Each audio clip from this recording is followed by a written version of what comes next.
Well, yeah, it's very important to eat organic. There's very many values to it. I say, in today's age, you don't know what's in the food that you're eating. In the chickens, you don't know what you're eating in your lamb, your pork, your beef, what they've been fed, how they've been kept. So it's very important from a health point of view. Our animals are, for want of a better word, looked after better. They're cleaned out on a regular basis. We monitor their health very regularly. The British people now want to eat more organic, more healthy foods, and it should be readily available at reasonable prices.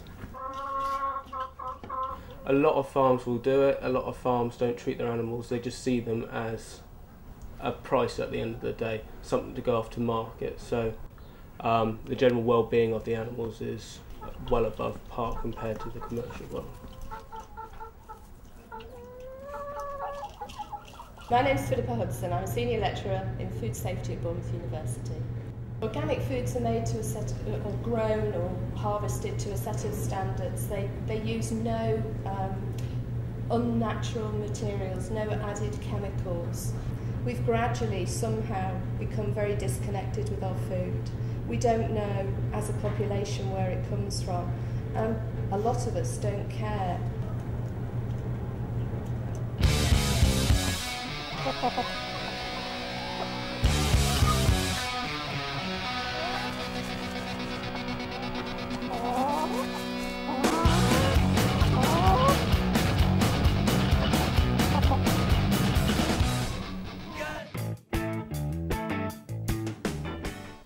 I don't think, unless regulations are tightened, that there's ever going to be a stop to it, because even if the RSPCA get involved, they haven't got enough people, enough time or enough money to sort out that problem. From a nutritional point of view, there is not a lot of difference between a free-range egg and a battery hen egg. In fact, you could say that from free-range point of view, they're worse than battery hens, because the chickens are sort of eating whatever they are on the ground, and they might be getting all sorts of bacteria, etc., which then goes into the egg, which then we eat.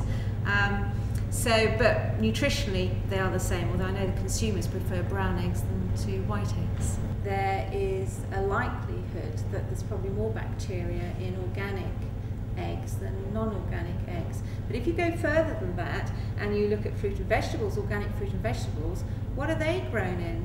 Well, they're grown in manure. So from a danger point of view, I think it's quite dangerous to purchase organic produce unless you're going to really make sure that you wash it thoroughly. I guess we're fairly middle class as a family. There's 5 of us. I've got 3 kids to feed, and they have huge appetites. It costs, I spend about between 120 and 160 pounds a week on food, which I think is a horrendous amount of money, and I dread to think what it would be if we went organic. A Tesco, Sainsbury's and an Asda, a card melting shopping sprees. Be careful that the trolley raids don't get to ya, especially bad on R14.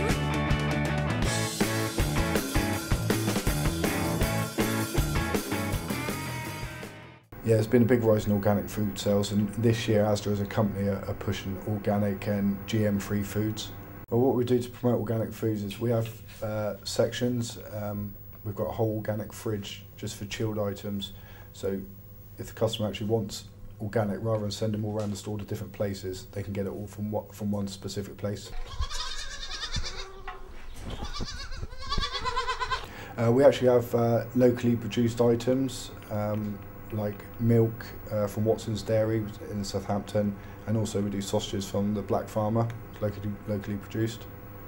Well, when they ignore organic produce, it makes you feel quite bad, because they have the power to control what you as a consumer can buy and what you can eat. So they need to push that market on. But it's very difficult to actually find places where you can shop cost effectively and be fairly sure about where your food has come from.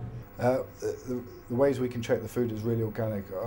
on each product there's an EC number, and there's a traceability check, especially with the meat, so we can trace it actually back to the farm and which herd it came from as well. I don't personally have organic food.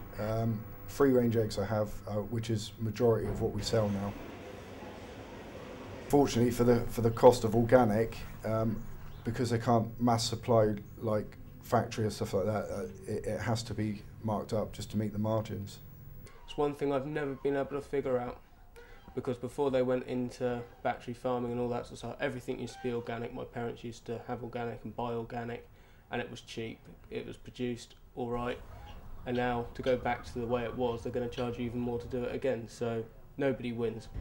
The whole ethos of where we're going within society is to be more sustainable. You know, that's the whole sort of message that we're getting. And I think that people now are more aware of the environment and are conscious of the fact that they want to live an environmentally friendly life. I think sooner or later, well, probably sooner, we're going to have to strike a balance. And the big pressure is going to be as we run out of oil. It's going to become less and less cost effective to ship food. At the moment there are just such huge subsidies on transport. It currently costs less than £1 to ship a kilo of lamb anywhere in the world. That's £1 money. And that's just doesn't make sense, it doesn't add up. I eat eggs a lot and I will be lost without my eggs, I have to say. Omelettes and cheese on toast and egg on top is my favourite.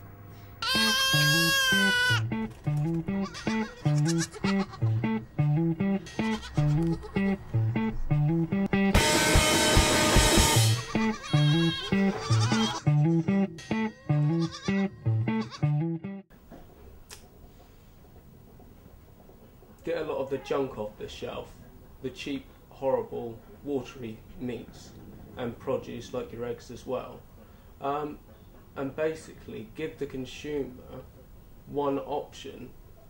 I know we need to keep it cheap, but at least try your hardest to find a way of providing organic food cheaply.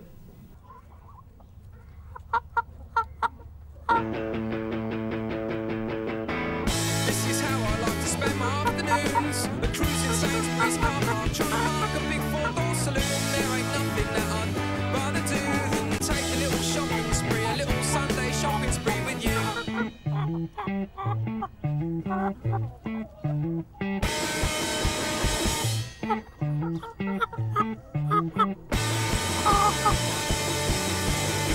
A Tesco, Sainsbury's and an Asda, a card melting shopping sprees.